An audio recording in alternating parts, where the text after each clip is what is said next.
मैं कमांडो दिलीप योगाचार, धर्मनिष्ठ, कर्तव्यनिष्ठ, योगनिष्ठ डॉक्टर दिलीप आज का वीडियो 9 दिसंबर 2023 का शुरू कर रहा हूं। कृपया मेरे सभी दर्शक, गुरुजन, भाईजन, प्रियजन, माताएं और बहनें देखने और अपने जीवन से जुड़ी हुई नाना प्रकार की समस्याओं से निजात पाएं और बीमारियों से निजात पाएं और अपने जीवन को सुखमय और सुखमय बनाएं। मैं आज आपको सिखाने चल रहा हूँ सूर्य नमस्कार। सूर्य नमस्कार क्या है, सूर्य नमस्कार कैसे किया जाता है और सूर्य नमस्कार कैसे करना चाहिए, सूर्य नमस्कार करने से क्या क्या फायदे हैं। सूर्य नमस्कार की पहली पोजीशन जो होती है, इससे आपको शारीरिक और मानसिक रूप से आप स्वस्थ होते हैं। योग से किसी भी योग को आप करते हैं तो उससे आप शारीरिक और मानसिक रूप से स्वस्थ होते हैं और शारीरिक मानसिक रूप से स्वस्थ होने के साथ साथ आपके जीवन से जुड़ी हुई जो विभिन्न प्रकार की बीमारियां हैं उससे भी आप निजात पाते हैं। सूर्य नमस्कार आपको मैं 1 से 11 स्टेप तक आज सिखाऊंगा। 1 2 3 4 5 6 7 8 9 10 11 12। इसको 8 भागों में विभक्त किया गया है, लेकिन बहुत से हमारे दर्शक हैं जो इसको नाम से प्रभावित नहीं हो पाते हैं और सही नहीं कर पाते, इसलिए मैं सभी के लिए इसको 22 स्टेप 1 से 12 तक गिनतियों में करा रहा हूँ। कृपया ध्यान से देखें और अपने जीवन से जुड़ी हुई नाना प्रकार की समस्याओं और बीमारियों से निजात पाएं और अपने जीवन को सुखमय बनाएं। सूर्य नमस्कार की पहली पोजीशन जो होती है, आप बिल्कुल दोनों पैरों को ऐसे करके खड़े हो जाइए सीधा, और इस पोजीशन में आपको पहले स्टेप 1 स्टेप में आपको दोनों हाथों को ऊपर ले जाना है और सीधे लाकर ऊपर उठाना है। फिर आपको अपने छाती पर लाकर इस प्रकार से रखना है और आपके दोनों हथेलियां छाती से टच होनी चाहिए और ये दोनों आपकी बाजुएं आपके सीने के बाएं और दाहिने सिराओं से, दाहिने भाग से, सिरामिन भाग से चिपका होना चाहिए और हथेली आपकी जो है सीने से टच होनी चाहिए। ये सूर्य नमस्कार की पहली क्रिया है बाई स्टेप नंबर 1। दूसरे स्टेप में इसको पहले स्टेप को प्रणाम कहा जाता है और दूसरे स्टेप को ऊर्ध्व आसन। ऊर्ध्व आसन 2 स्टेप में आपका पैर जो है हल्का सा खुलता है और आप अपने बॉडी को ऊपर ऐसे दोनों हाथों को ले जाइए और आप जितना पीछे जा सकते हैं, जितना आप अपनी बॉडी को पीछे ले जाकर तोड़ सकते हैं, आपके पेट में तनाव होना चाहिए और खिंचाव होना चाहिए। जितना आप पीछे जा सकते हैं रीढ़ की हड्डी से, उतना आप ऊपर पीछे की तरफ जाइए। पीछे की तरफ जाने के बाद आपको फिर इसी स्थिति में रुकना है और नीचे आप जाइए। नीचे आप इस आसन में आपको आना है और आपकी रीढ़ की हड्डी बिल्कुल सीधी होनी चाहिए, दोनों पैरों की टांगें बिल्कुल सीधी होनी चाहिए और आपका हाथ जो है बिल्कुल जमीन से टच होना चाहिए। अगर आपका हाथ नहीं टच होता है तो आप उंगलियों से टच कर सकते हैं और इस पोजीशन में आपकी गर्दन बिल्कुल सामने होगी और ठीक सामने आपको देखना है। अगर हो सकता है तो आप उंगलियों को टच कर सकते हैं, लेकिन पैरों में, दोनों टांगों में किसी प्रकार का कोई थंब नहीं होना चाहिए। हो सके तो आप इसको दोनों हथेलियों को जमीन में जितना आप कर सकते हैं उतना करिए, जितना हो पाता है आपसे उतना करिए, जितना आप झुक पाते हैं उतना करिए। हमको मत देखिए कि ये कितना कर लेते हैं, हमारी आप नकल करिए, लेकिन कम से कम 2 साल 3 साल अगर हमसे जुड़े हैं तब हमारी आप नकल करिए, वरना थोड़ा दिक्कत है। जितनी आपकी बॉडी ऑब्जर्व करती है, जितना आपका बॉडी सहन कर पाता है झुकने में पीछे की तरफ, और आप झुक जाइए और हथेलियों का रुख आपका अगर ऐसे हो जाता है तो बहुत अच्छी बात है। इस पोजीशन में आपकी गर्दन सामने की तरफ होगी। ये सेकंड पोजीशन है और थर्ड पोजीशन में आपका बायां पैर पीछे की तरफ जाएगा और हाथ की पोजीशन यहीं पर ज्यों की त्यों बनी रहेगी। ये हुआ आपका एक दंड आसन। ये 3 स्टेप है। 4 स्टेप में आपका दोनों पैर पीछे जाता है और आप जो है बिल्कुल इस आकार में होते हैं। इसको बोलते हैं फोर्थ आसन, यानी भुजंग आसन जो है। नहीं, भुजंग नहीं, सॉरी, इसको बोलते हैं, ये जो है भुजंगासन। 5वें आसन में आप आते हैं, आपका ये दंड आसन होता है। दंड आसन में आप बिल्कुल पीछे जाएंगे और आप धरती माता को अपने ओठों से टच करेंगे और फिर सीने से टच करेंगे। देखिए नमूना नंबर 5, ये इस पोजीशन में आप धरती माता को टच किए। 5 पोजीशन में आपका दंड आसन हुआ। दंड आसन के बाद आप पर्वत आसन करेंगे। पर्वत आसन में आपकी बॉडी बिल्कुल जो है सीधी हो जाती है। ये पर्वत के नुमा आपका शरीर होना चाहिए। गर्दन आपकी सामने होगी इस पोजीशन में, पैरों में कोई थंब नहीं होगा। ये पर्वत आसन हुआ। नंबर 7 में आप अपने हाथों को आगे थोड़ा सा बढ़िए। वैसे बढ़ना नहीं चाहिए था, इधर आगे पीछे, लेकिन कम जगह की वजह से थोड़ा सा पोजीशन हुआ। अब आपको क्या करना है, अब आपको अपने दाएं या बाएं पैर को 7th पोजीशन में आप अपने जिस पैर को आप आसानी से कर सकते हैं उसे बायां पैर ही लाया जाता है। इस झटके से लाना है कि बाएं हाथ के पास आपका पैर बायां पहुंच जाए। देखिए 7th पोजीशन, ये इस पोजीशन में आपको ऐसे आना है और आपकी पोजीशन जो है पैरों की बिल्कुल तनी हुई होनी चाहिए। गर्दन आपका बिल्कुल सीधा होना चाहिए। ये पोजीशन है आपकी। और 8वें पोजीशन में आपका दोनों पैर दाहिने हाथ के पंजे के अंदर आना चाहिए, झटके से स्विंग के साथ। देखिए नंबर 8 पोजीशन ये। और इस पोजीशन में आपको भी दोनों पैर मिला हुआ होना चाहिए और आपकी दोनों टांगे बिल्कुल सीधी होनी चाहिए, थाई सीधी होनी चाहिए। फिर आप उठ जाइए और फिर आपको 10 पोजीशन में आपको पीछे जाना है और पीछे जाकर फिर आपको लास्ट आसन 12 आसन में आपको हाथ इस पोजीशन में आना है। आपका हाथ इस पोजीशन में आएगा और 12 पोजीशन में आप फिर से सूर्य भगवान को प्रणाम करेंगे। आपका सूर्य नमस्कार की सच्चाई आज पूर्ण हुई। मुझे योगा स्पेशलिस्ट डॉक्टर दिलीप के द्वारा आज आपको सूर्य नमस्कार सिखाया गया। अगर आप सूर्य नमस्कार इस पोजीशन में 5 से 10 बार करते हैं तो आप नाना प्रकार की बीमारियों से निजात पाएंगे। ये सर्वश्रेष्ठ आसन है और सबसे अच्छे पोजीशन में बताया गया है। बाई स्टेप, बाई नाम के द्वारा भी बताया गया है। आप जिस भाषा में समझ सकते हैं। अगर आपको नाम नहीं याद होता है तो आप 1 से 12 तक भाषाओं में आप सीख सकते हैं।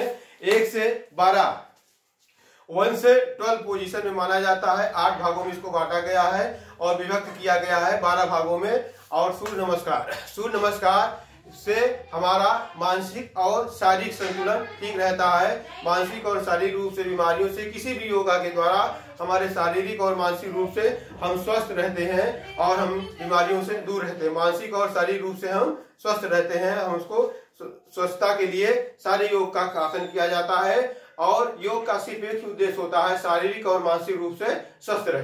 कोई भी आप योग करते हैं उसका फार्मूला यही होता है कि आप शारीरिक और मानसिक रूप से स्वस्थ रहें। योग कोई भी आप करते हैं। अब मैं आपको सिखाने चल रहा हूं कपाल भात सबसे सरल और सुगम तरीका है। कपाल भात के द्वारा आप जो है अपने जीवन से जुड़ी हुई नाना प्रकार की समस्याओं से निजात पाएंगे। कपाल भात आपको मैं सबसे प्राइमरी स्टेज का सिखाने चल रहा हूं। इसमें आपकी रीढ़ की हड्डी सीधी होनी चाहिए। दोनों हाथ की हथेलियां आपके घुटने के इस पर होना चाहिए। ये पोजीशन है। रीढ़ की हड्डी सीधी हो, गर्दन आप 100 गज की दूरी पर होनी चाहिए और आपका जो है पेट से सांस को बाहर निकालना है मुंह से। देखिए नमूना नंबर 1 प्राइमरी स्टेज। सबसे जो भी मेरे दर्शक प्रियजन देश विदेश से जुड़े हुए हैं वे कृपया आप देखें। मैं सबसे सरल और सुगम तरीका कपाल भात का बताने चल रहा हूं, जिसको जो भी नए बच्चे हैं, नए साधक है, नए शिष्यजन है, वो इसको 10 से 30 बार कर सकते हैं। जो पुराने हैं वो 50 से 100 बार कर सकते हैं। जो और भी पुराने हैं, जो 3 साल से लगभग जुड़े हैं मुझसे, वो 300 मिनिमम करेंगे और 300 से 3000 तक कर सकते हैं। देखिए नमूना नंबर 1 कपाल भात। इस बार पोजीशन 1,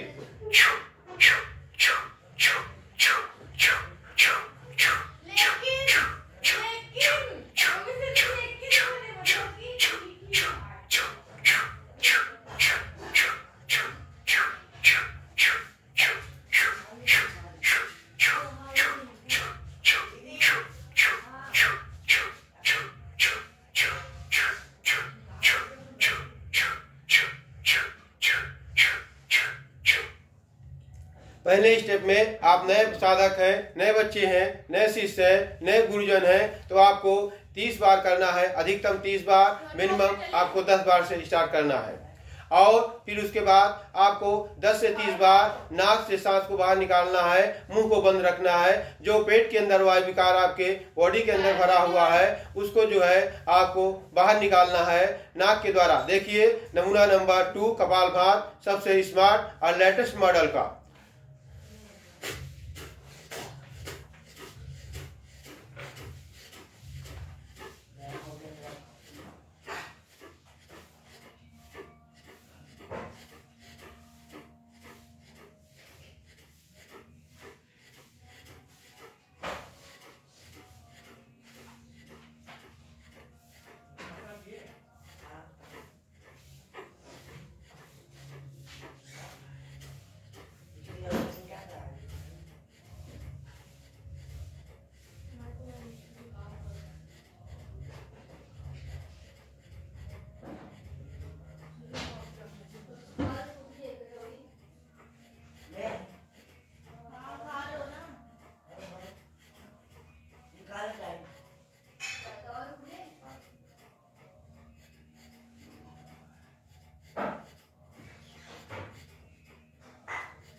जब भी मैं कपालभात करता हूँ कम से कम 300 बार करता हूँ, क्योंकि मैं योगा स्पेशलिस्ट हूँ और मैं साधक हूँ। साधक जब भी करता है मेरे स्थिति में जो है उसको कम से कम 300 बार कंपल्सरी है जब भी वो शुरू करता है। अनुलोम विलोम और कपालभात कम से कम, अनुलोम विलोम कम से कम 100 बार और कपालभात कम से कम 300 बार। और इसके बाद मैं आपको सिखाने चल रहा हूँ जो है अनुलोम विलोम। अनुलोम विलोम का सबसे सरल और सुगम तरीका नंबर 1 स्टेप, सबसे लेटेस्ट है, स्मार्ट। आप बाएं हाथ की 3 उंगलियों को अपने माथे पर रखिए और दाहिने बाएं हाथ के अंगूठे को आप बाएं नासा छिद्र पर टच करिए। Only for touch, not for press, only for touch. Touch करने से ही आपका नासा द्वार जो है क्लोज हो जाता है और दाहिने नासा छिद्र से आप सांस को जितना लंबा खींच सकते हैं खींचिए और अपने मन मस्तिष्क में सांस को रोकिए और बाएं नासा छिद्र को बंद करिए और दाहिने नासा छिद्र को बंद करिए और बाएं नासा छिद्र से जिस वेग से सांस दाहिने नासा छिद्र से लिए हैं बाएं नासा छिद्र से बाहर निकालिए। देखिए नमूना नंबर 1 कपालभात, सबसे लेटेस्ट एंड मॉडर्न तरीका। 1 बाई स्टेप 1।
जब भी आप कोई योगा करते हैं, आप दोनों हथेलियों को आपस में रगड़िए और अपने चेहरे पर हथेलियों को रगड़िए और बालों के ऊपर ऐसे ऊपर करिए और कानों को रगड़िए। इससे क्या होता है, आपका ज्ञान तंत्र तेज होता है। आपको जो भी एक्सरसाइज करने में या योगा करने में थोड़ा सा कुछ जो है थकान सी महसूस होती है, सारी थकान को नष्ट करता है और आपको तरोताज़ा करता है। इस एक्सरसाइज को आप किसी भी योगा को करने के बाद, एक ही योगा समाप्त होता है, दूसरे योगा शुरू करने से पहले इस बात को जरूर ध्यान दें। कृपया अपने जीवन में इसको ऐड करने का कष्ट करें। अब मैं आपको सिखाने चल रहा हूँ। नंबर 1 पे मैंने आपको सिखाया सूर्य नमस्कार, नंबर 2 पे मैंने सिखाया आपको जो है सबसे सरल तरीका कपालभाति का, और नंबर 3rd तरीके पे मैंने आपको अनुलोम और विलोम करना सिखाया। और आज का योगा नंबर 4th में आपको भ्रास्तिका आसन सिखाने चल रहा हूँ। भ्रास्तिका आसन करने से क्या फायदे हैं और क्यों करना चाहिए। भ्रास्तिका आसन करने से हमें माइग्रेन और डिप्रेशन की बीमारियां नहीं होती हैं, और भ्रास्तिका आसन करने से आपको ब्रेन ट्यूमर और ब्रेन हेमरेज कभी नहीं हो सकता। ब्लॉकेज नसें आपकी हार्ट की कभी नहीं हो सकती हैं, क्योंकि भ्रास्तिका आसन करने से ब्रेन की सारी नसें प्रफुल्लित हो जाती। स्फुटित का मतलब होता है सारे शरीर की, सारे मन मस्तिष्क की जितनी भी नसें होती हैं, 206 बोन्स हैं, उसमें असंख्य बोन्स हैं जिसको अभी तक हमारे वैज्ञानिक और नहीं खोज पाए हैं। इसमें असंख्य ब्रह्मांड है, इसकी कोई अभी तक गिनती नहीं कर पाया है। नॉर्मली तौर पर इसका जो है मानक रखा गया है, लेकिन बहुत सी ऐसे नसें हैं जिसको अभी तक किसी को ज्ञान ही नहीं है।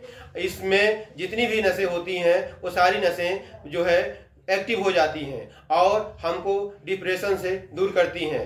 ये मेरा सीना ठोक कर दावा है कि कोई भी यदि मेरे द्वारा बताए गए भ्रास्तिका आसन को करता है, उसको ब्रेन ट्यूमर या ब्रेन हेमरेज या किसी प्रकार की ब्रेन से संबंधित बीमारी है तो 3 से 4 महीने के अंदर वो बिल्कुल समाप्त हो जाती है, यानी 90% आपकी बीमारी ठीक हो जाती है। आप अपने जीवन में इसको उतारिए और अपने जीवन से जुड़ी हुई मस्तिष्क से संबंधित इस योग को करने से आप अपनी बीमारियों से निजात पाइए। कृपया ध्यान दें, इस स्टेप को मैं आपको सिखाने चल रहा हूँ। पहली पोजीशन में आपके दोनों ये उठे हैं, इसके बाद नंबर 2 उंगली है, फिर नंबर 3 उंगली है, फिर नंबर 4th उंगली है, फिर नंबर 5th उंगली है। पहले स्टेप में आपको दोनों कानों को दोनों हाथों के दाहिने और बाएं हाथों के अंगूठे से ब्लॉक करना है, दोनों कान के छिद्रों को। दूसरे नंबर पर 2nd उंगली से आपको अपने मस्तिष्क पर कंट्रोलिंग करना है, माथे पर आपको रखना है। तीसरे नंबर की उंगली को आपको अपने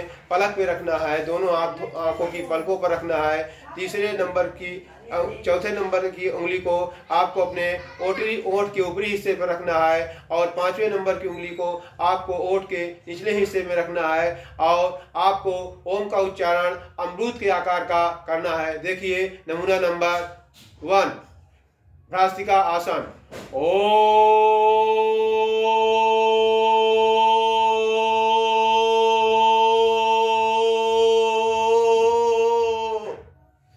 नमूना नंबर 2 में आपको कलमी आम के नुमा आपके मुंह का आकार होना चाहिए और ओम का उच्चारण होना चाहिए।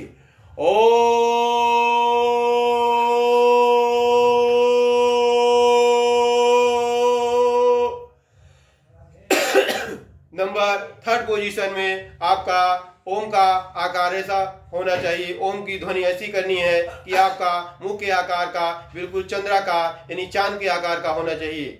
जो हमारी माताएं और बहनें करवा चौथ के अवसर पर चांद का दर्शन करती हैं, गोलाकार चांद पूर्ण रूप से उसी प्रकार आपके मुंह का आकार होना चाहिए। भ्रास्तिका आसन नमूना नंबर 3 देखिए कृपया ध्यान से।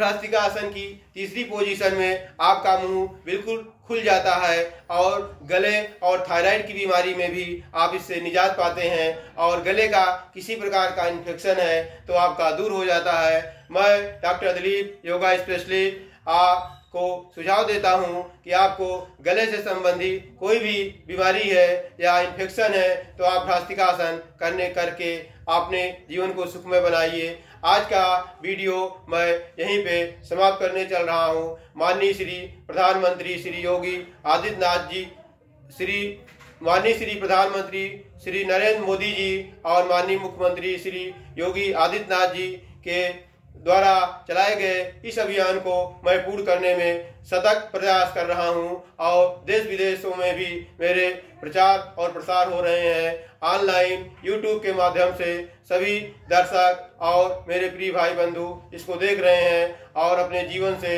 जुड़ी हुई नाना प्रकार की समस्याओं और बीमारियों से जूझ रहे हैं, वो निजात पा रहे हैं और इस इंडिया को डिजिटल इंडिया बनाने में आप सार्थक प्रयास करिए और इस योगा को देखकर आप अपने भाई बंधु रिश्तेदारों को भी सेंड करिए और सब्सक्राइब करिए और अपने जीवन से जुड़ी हुई जनहित में आप उसको शेयर करें और योग से द्वारा जुड़े हुए समस्त रोगों को नष्ट करिए और इंडिया को डिजिटल इंडिया बनाने का जो है प्रयास माननीय प्रधानमंत्री और माननीय मुख्यमंत्री के सपनों को साकार करने में सहयोग करें। मेरी आप सभी से यही अपील है।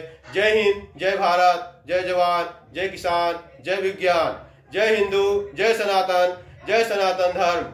जय हिंद, जय भारत, ओम शांति, जय जगत गुरु।